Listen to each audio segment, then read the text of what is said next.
Hello everybody, this is Lucas here at MarineMax, Lake of the Ozarks. Today I'm hopping on the 2025 Sea Ray SDX 250. This is going to be the stone interior, gray interior. I'm starting back here on the sun pad. This is multi-positional there for you.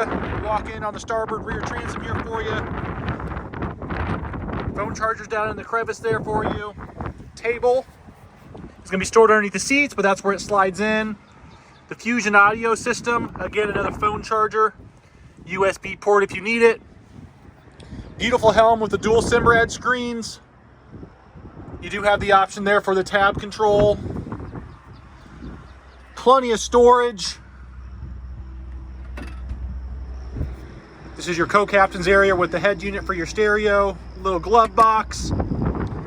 Tons of seating in the bow here. That is what's known in the SDX line. Off the bow, you do have the option for the ladder to go off the bow. Fresh water wash to wash off feet. This is a great look back here. Multi-positional seating in your captain's chair and co-captain. Again, my name is Lucas. This is a 2025 Sea Ray SDX 250. Come see us today at MarineMax.